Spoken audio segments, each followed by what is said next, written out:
ముందుగా నస్లీన్కు కంగ్రాచులేషన్స్. ప్రేమలు ఇప్పుడైనా చూసారా ప్రేమలు? ఆ రోజు అంటే చూడలేదు. చూసా, ప్రేమలు చూసా. Flash back. మీరు ప్రేమలు సినిమా చూసారా? చూసాను, చాలా బాగా అనిపించింది నాకు. యా, అంటే ఇది మీరు స్టాండర్డ్ గా చెప్పేటువంటి ఒక డైలాగ్ లాగా నాకు అనిపిస్తుంది. నిజంగా చూసారా? చూసానండి, నాకు నచ్చింది బాగా. నిజంగా చూసా.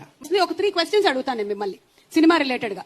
ఇక్కడ వాళ్ళు అందరూ కూడా సినిమా చూసారు కాబట్టి ఫస్ట్ క్వశ్చన్, సెకండ్ హాఫ్ లో హీరో వాళ్ళ ఫాదర్ చనిపోయినప్పుడు మీరు ఎలా ఫీల్ అయ్యారు? అదే అనవసరంగా ఎందుకు చచ్చిపోయినా అని. Done. Second question, in interval bang heroine పెళ్లి అయిపోతుంది కదా, హార్ట్ బ్రేకింగ్ అనిపించింది. Third and final question, okay, మన శ్రీలీల క్యామియో రోల్ ఎలా అనిపించింది సినిమాలో?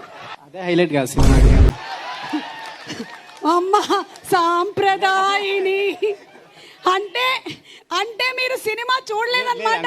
కార్తికేయ గారు చెప్పాను, నేను చూసిన తర్వాత చూడకపోతే బాగుండదంటే ఆయన లేదు మేము కూడా అందరం చూడకుండానే మాట్లాడాలని చెప్పి ఆయన అంటే చూడకుండానే మీరు ఇందాక చాలా బాగా అనిపించిందని కూడా చెప్పేశారా మీరు? అందరికి నమస్కారం అండి. ఇక్కడికి వచ్చేసిన వాళ్ళకి ముందుగా రాజమౌళి గారికి, కీరవాణి గారికి ఫస్ట్ టైం మిమ్మల్ని చూడడం అండి. క్వశ్చన్ ఏంటంటే, whom do you want to kill, whom will you make sister and whom will you marry?